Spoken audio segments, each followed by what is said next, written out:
Back for another edition of In the Huddle. Carl Dukes, put him up, along with my man Brian Baldinger. Jason Canfora, part of this podcast. Guys, we are in the thick of it. Camp has started. It's going on all across the country. And Baldy, I want to start where you have been because I think it's still the big story, and that is the New York Jets. You've had a chance to be there a few days, talk to a few people. Let's get our folks caught up on what's going on with the Jets and where they are, specifically with Aaron Rodgers. And guys, they play in the Hall of Fame game. They got an early start, so that's why they're a little bit ahead of everybody else with camp. I spent the day there yesterday. Well, it was a great day. It was a really good day. There's a great buzz. I mean, NFL Films, guys with the black shirts, NFL Films are everywhere. And they're going to be there for 6 weeks. I talked to the lead producer yesterday. I mean, they're there for 6, maybe even 7 straight weeks. They'll follow the team to Canton when they play the Hall of Fame game against Cleveland. But, just watching, and Nathaniel Hackett's calling the plays. His dad, Paul Hackett, is out there. Paul, recruited and coached Curtis Martin, a great Jet, New England Patriot. I mean, Curtis is there. Tiki Barber is there. I mean, the buzz is real. And I talked to Woody Johnson for a long time, the owner, afterwards, and he's been there for 23 years. He's never felt anything like this.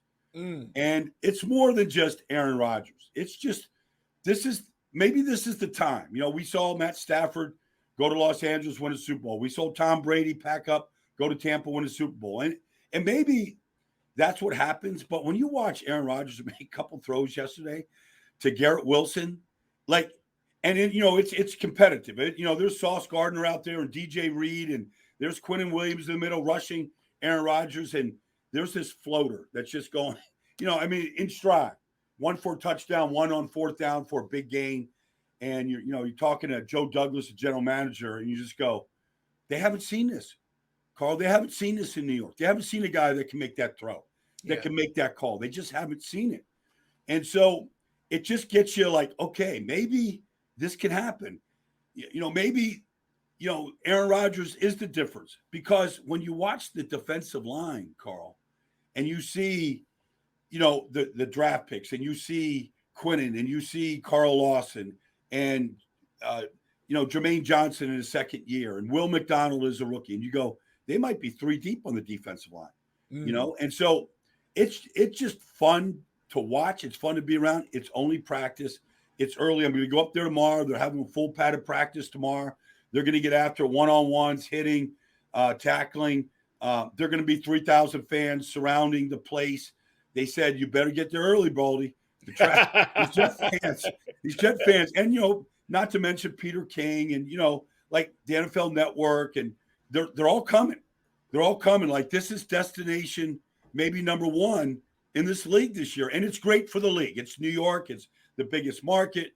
We'll get to the Giants in a second. But this feels like it's more than just Aaron Rodgers coming to New York. It feels like this is what happens when you get it, because there's Aaron yesterday, Carl, and I know I'm going long, but there's Aaron talking to the defensive line about a play like, look, I'm get after me, come rush me. Like, if you just go play the screen, all right, you made a play on the screen, but that's not real. Like, he's coaching everybody up. He's talking to his receivers. There's this kid Xavier Gibson out of Stephen F. Austin that made a play in the middle of the field, and people were going, wow, where did he come from? And you just go, all right, let's I'm not here to temper it down. I'm just here to say football's on, and it's on at Florham Park, New York, and it's a lot of fun to be around. Listen, Baldy, I think as we talk about the Jets, this is about the buy-in, right? And listen, you and I have been to many camps through our careers, all right? I had a chance to cover the when I first got in the business, the 90s Cowboys, early in my career. There is a different buzz when your team is good and guys know their team is good. There's a difference than showing up at camp and guys, even new guys to the team, when they go, we might be okay. You got to see how it goes. When you show up and you feel like there's something going on here. And I think that's what you're describing with the Jets. There's nothing wrong with this, guys. We're not telling you the Jets are going to go to the Super Bowl. What we're saying is there is a buy-in that they necessarily haven't had. They've had studs on defense. You guys know the story. This quarterback thing, they had to figure it out. And if the quarterback is leading like Aaron is, and like you're talking about, Baldy, this this is going to potentially work. That is what they've been waiting for, leadership. Yeah, well, they're getting it. And then you go, let's just go to their two young studs from rookies a year ago. Sauce Gardner and Garrett Wilson. So, I had a chance to talk to both of them yesterday. Both of them, after the 2.5-hour practice, both of them are on the field. Both of them are working extra stuff. There's Sauce talking to some young corners about what I see when I play a tight end versus when I play an elite wide receiver, where I line up, where my footwork is, what I'm looking at. There's Garrett Wilson going, Baldy, the first throw that Aaron threw to me, it was on me. Like, I made a mistake. I didn't get enough vertical on the route to be able to break it to the corner, but Aaron rescued me. That's Garrett talking about. And then he goes in the touchdown, the fourth down throw, I thought the corner was really going to push me to the sideline. He didn't. So Aaron threw it over. I read it right, and he dropped it right in the bucket. I made the catch. These kids you don't win the offensive rookie of the year, defensive rookie of the year without A, being talented, and B, being smart and being professional. Like, there's certain guys that just rise above the rest of the group to get those awards. And these kids they're kids, but they're advanced students. They're only kids because they're young. Right. But they're advanced students of the game. And there's something about intelligent players. We don't give them enough credit. We don't talk about them enough, Carl. But intelligent players are intelligent people. They make good decisions. And these kids make good decisions. And so it's part of the buy-in. I think that's there. But then what Joe Douglas, the general manager, is looking at, what Woody Johnson, the owner, is looking at, what Robert Saleh, the head coach, is looking at is, okay, we know we're talented. Now we need to bond. We need to build a locker room where there is no knuckleheads. We filter that stuff out. We nip problems in the head as a group. That's what great teams do. Like, we keep the things in house. And so things that have affected the Jets before, they were 7-4 last year. They looked like a pretty good football team. They beat the Buffalo Bills. They were on the way and they lost 6 in a row. And somebody asked me on the NFL Network yesterday, Carl, the other day, they're like, is the pressure too big for this group? And I'm like, no, it's not. What's too big for this group is losing 6 more games in a row. They're sick of it. Quentin Williams is sick of losing. He didn't want, he got his bag, great. He's sick of losing. These kids come from winning programs. Garrett from Ohio State, Sauce won a whole lot of games. Cincinnati won 50. These kids are used to winning. They want to win, Carl. So that's what they got to find out how to do that, learn how to do that as a group, and build that locker room to be airtight. I want to ask you about Sauce since we're talking about it, guys. We're talking about the Jets. Baldy was there. It's in the Huddle. Subscribe, like us. Make sure you watch us on YouTube, In the Huddle Pod. You can subscribe there. Don't miss an episode. We release them new Tuesdays, Thursdays usually. But, guys, as camp is going on, breaking news and stuff, we'll be all over the place. So make sure you're here. I'm not sure if you've done a Baldy's breakdown on him, but he played with Desmond Ridder. Ritter's the quarterback of the Atlanta Falcons. They played together at Cincinnati. Yeah. And Ridder has talked about practicing against Sauce made him better, okay? Yeah. And we were talking about the footwork and stuff that he does and how he plays. I think he's so advanced, to your point about the intelligence, but how to play the position. He's playing Baldy like he's a 3rd or 4th year guy in the league, not a rookie last year. And that, I think, is part of the difference. And I'm curious. People are already talking about Sauce maybe being the best corner in the league. Now, I don't want to jump on that, but I'm just saying, I don't know what you've seen, but his footwork is really, really good. Well, so I ranked the top 10 cornerbacks for the NFL the other day, and I had Sauce at number 1. And that's not to knock anybody else in this business. Guys that have done it, Xavier Howard's got 29 interceptions. Yep. You can look at Jalen Ramsey's won a Super Bowl. You can look at all the great players at that position. Patrick Surtain is I got him number 2. But Sauce, man zone, the intelligence that he plays with, what he sees, how he tackles, how he plays without committing penalties, how he plays the ball in the air. We just haven't seen a guy come in the league. Look, Champ Bailey's Champ Bailey. And, he's not Champ. And he's not Deion. He doesn't have that type of talent, that type of athleticism. He is long and he is fast. But, he's not that, but he makes up for what he doesn't have that Champ Bailey had, that Deion had. 4.3 speed, and that kind of stuff that Deion had. And I'm not comparing him yet to Deion or Champ. Yeah. He doesn't have their athletic ability. So he's just an exceptional student of the game. And, I want to come back to Aaron Rodgers because he's the story. And just being around a lot of people in the organization over the last few weeks and then yesterday for a long day, and I'm going back up there tomorrow, he's gone out of his way to literally meet everybody in the organization.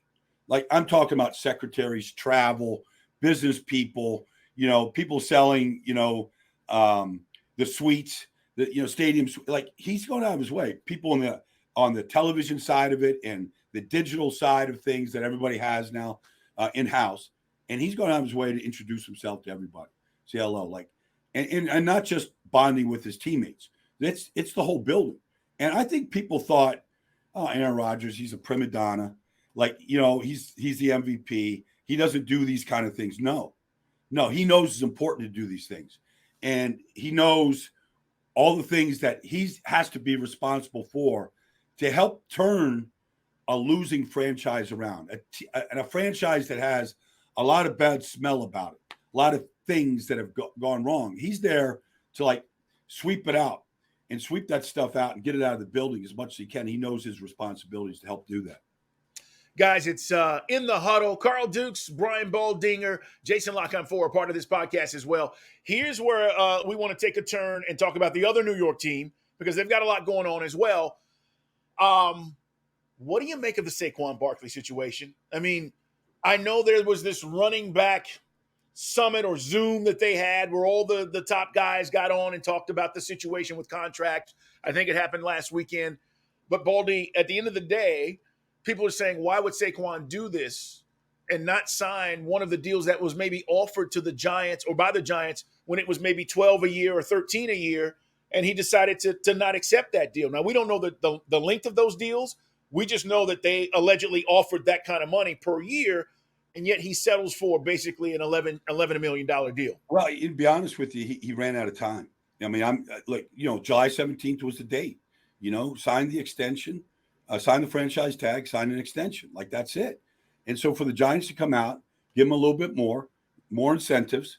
But the bottom line is Saquon's a Giant this year. He's in camp on time. He's with his team. Yeah. The business side of it, if he has another year, backs up another year like he had this year, I'm pretty sure after we'll get to Andrew Thomas, but and they signed Dexter Lawrence, they've got their horses signed. So, Saquon could play himself into a big deal next year. Now, the idea that, okay, the leverage I have is to sit out, to hold out. It didn't help anybody. It doesn't help him. It doesn't help his team. It doesn't help the franchise. And so, look, here's this olive branch. We want you, Saquon.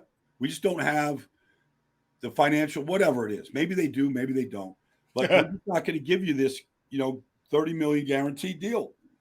And so this is what we can do. And this is what we could do for you this year. I don't know all the things that went on.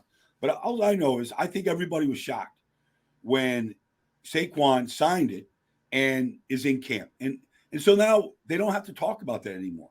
They can actually start building this team the way that I think Brian Dable wants to build the team.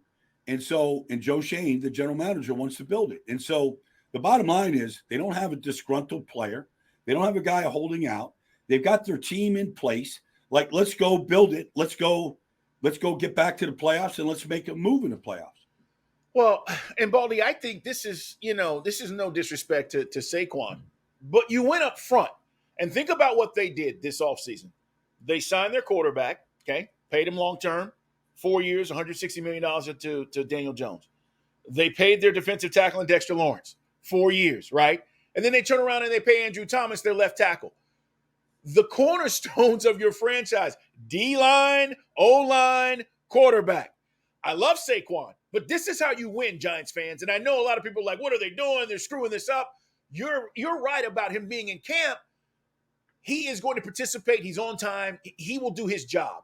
But if you're talking about the Giants being competitive with the Eagles, whose roster, in my opinion, is overall better, the Cowboys, whose roster overall right now is better, this is how you win. You got to pay these guys. So, Baldy, I think it was a choice. We're going to take care of our D tackle, our left tackle and our quarterback.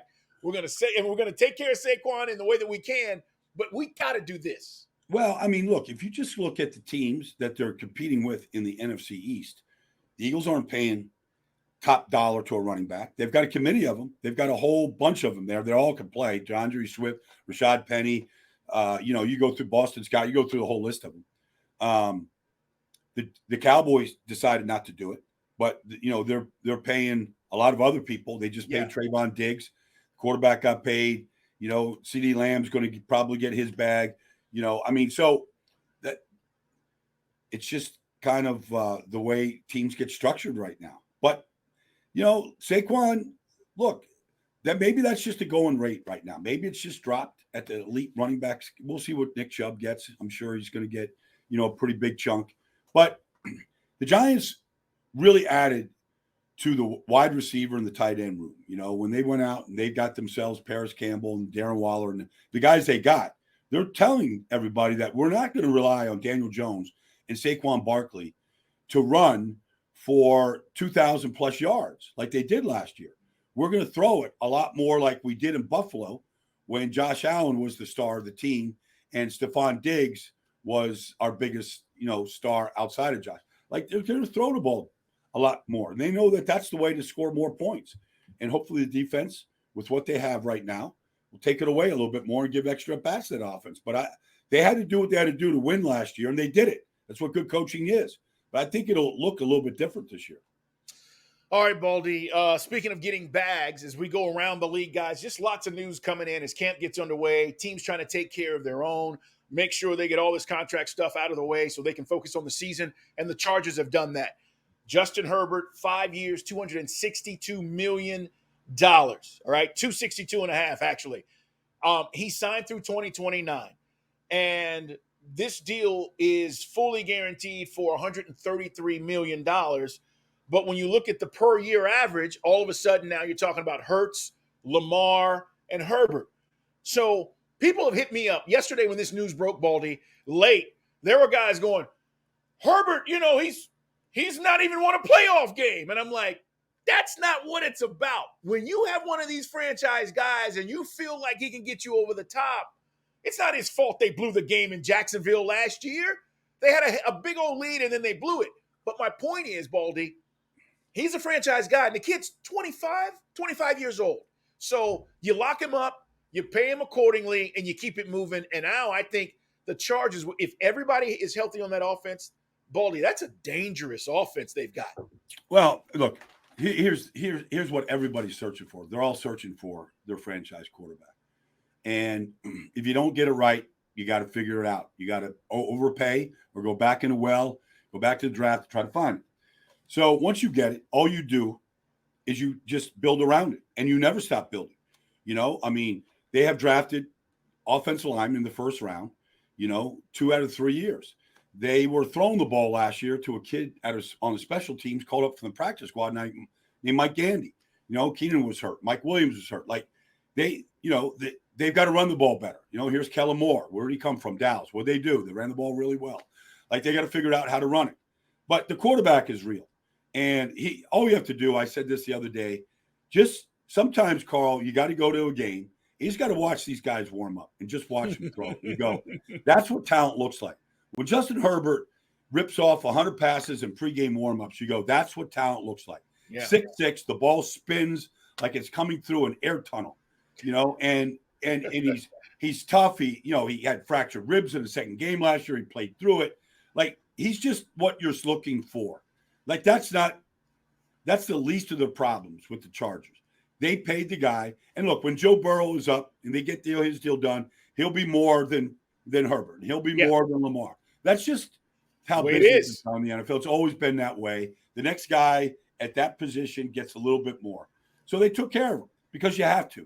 And now you go, okay, we've got everything. Because I told Charger fans, and I would say this to anybody, there's no more excuses with the Chargers. Like, injuries are no longer an excuse. They've got depth. They've committed to paying star players, which they were reluctant to do for a long time. And they're, whether it's J.C. Jackson or Khalil Mack or Joey Bosa or Justin Herbert, Keenan Allen, they pay their stars. And that's what stars win your games. If they get hurt, you got to have their backups. And so you draft a kid out of TCU in the first round, Quentin Johnston, and you go, okay, next guy up. And there's just no more excuses that they've always made because of injuries with the Chargers. Go make your move and go compete and take the mantle away from the Kansas City Chiefs this year. Baldy, we didn't get a chance to mention this, but I do want to ask you about it, get your opinion on it. Now that it's over, Daniel Snyder may be or may have been the worst owner in NFL history. We'll wait to see how that shakes out. The Commanders are sold, but I want to turn the page and talk about what it means for Ron Rivera and what it means for that franchise as Josh Harris and his group takes over the Commanders. Harris is from that area. He's a pro sports owner. He sounds like, he knows what he's doing. He's committed. And if I'm a Commanders fan, and I said this, Baldy, if I'm a Washington football team fan, if I'm a Redskins fan, okay, and we're going all the way back, whatever you call them. Yeah. You got to be happy about this because this organization was going nowhere with Daniel Snyder in charge. And so I think, again, they're in a tough division, but I just think overall, it's almost like a breath of fresh air with what's going on in Washington with that team. Look, it took a long time. They got the sale. Josh is one of those owners that, he's got more money. He's got, he's got more people working for him. He's got his hands. Every major corporation, and forget about sports. Like I'm talking BlackRock. He's in with the corporate,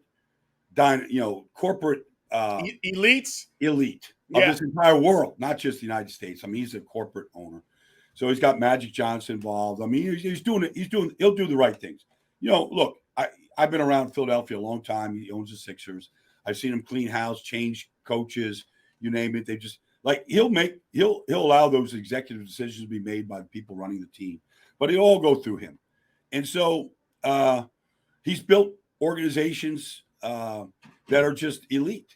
In business, I think he'll do the same thing. Ron Rivera, in his regime right now, probably under the microscope.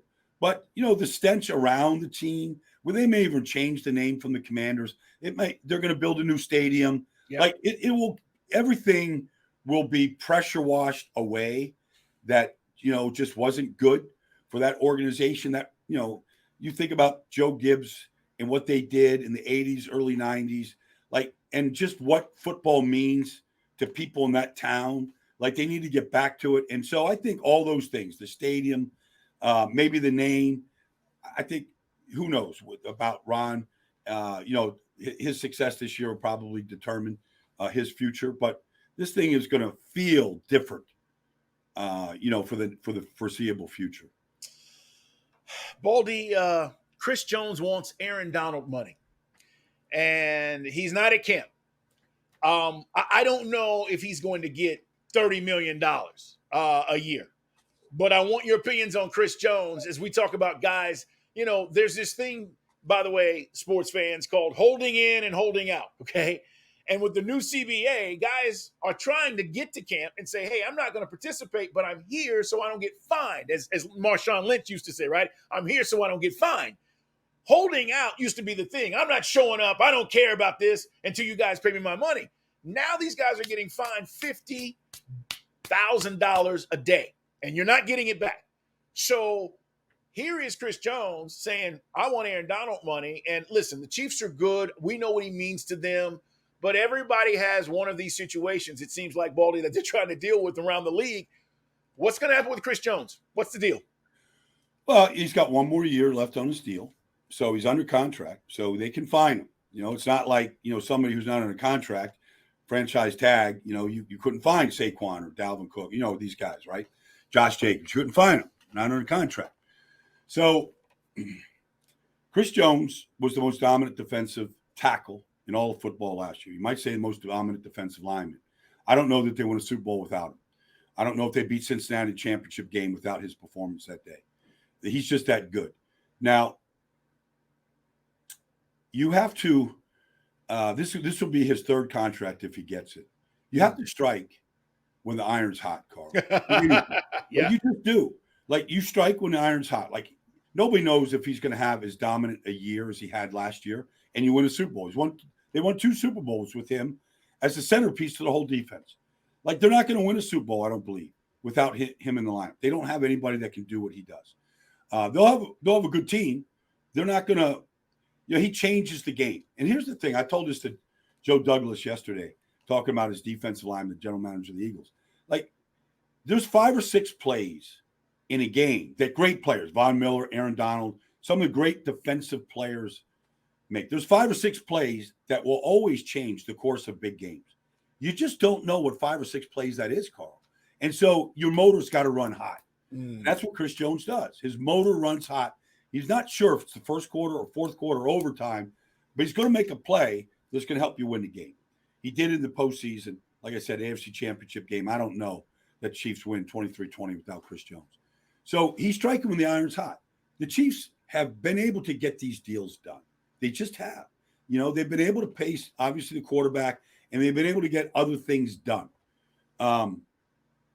This is difficult, though. It's hard to go find that kind of money. Maybe they restructure Patrick Mahomes, go back in. That'd be my first place. Well, let's do this, Pat. We'll convert this to a signing bonus. We'll extend you, whatever. Like, that's typically the first move a team makes. So I don't know what's going to happen, but look for that move to be made. And whether that gets out, I can't believe that they could restructure Patrick Mahomes' contract and then for that not to get leaked if they were trying to. But that would be the first indicator that, Chris Jones is going to get done. Yeah, it'll be interesting. Listen, all these championship caliber teams and front offices and Baldy, we talk to guys. I think NFL fans feel like sometimes when it's their team that somehow the front office is against the guy. And it's never really that. You always want great players. It's just about finding a way to get it done, to your point. Well, just think about this. In this offseason now, Deron Payne got paid in Washington. They didn't make the playoffs. Jeffrey Simmons got paid in Tennessee. They didn't make the playoffs. Quinnen Williams got paid. Jets didn't make the playoffs. Chris Jones wants to get paid. He's better than all those players, okay? And they won a Super Bowl. So I believe Chris Jones feels like he's got leverage because he saw 3 other guys that are his brothers in this business. And we saw Javon Hargrave get paid, all right, by San Francisco. We saw 4 defensive tackles that Chris Jones is better than. He's a better football player than all 4 of those players. They're all good players. I'm not taking anything away from any of them. Chris Jones is better than all of them. And so the guy sitting on the top of the mountain is Aaron Donald. He's the highest paid. They're all those guys got paid just a little bit less than Aaron Donald. They got paid, though. So Chris Jones going, well, this is a year for defensive tackles. Like, I won the Super Bowl, and I helped our team win it. Like, to me, if I was Chris Jones' agent, these are the things I would be telling the Kansas City Chiefs. He has been the clear number 2, second best defensive tackle, period, over the last, you could say 3 years, but I'd even say 4 behind Aaron Donald. So I agree with you. Now is like, if you're going to do it, now's the time. You can't settle, and I think he deserves whatever he's asking for. We'll see if the Chiefs give him that. Guys, it's In the Huddle. Carl Dukes along with Brian Baldinger. Jason Canfora, part of this podcast. And again, find us on YouTube, In the Huddle Pod. Subscribe, like us. We're going to come back and talk about the AFC East as we continue to break down divisions. That'll be our next pod as we continue to, talk about camp and news and all the things that are going on. But we're right in the middle of breaking down divisions and talking about the teams and what we think. So that'll be coming up, guys. Make sure you subscribe. Thanks for being here, Baldy. More news, more visits to camp. Can't wait. And as you said, Hall of Fame game, literally, what is it, August 8th? I mean, we're going to have football here in just a couple of weeks here. All right, Baldy, great job. We'll be back, and we'll be talking about the divisions, guys, as we continue to break them down. Thanks for being here, everybody.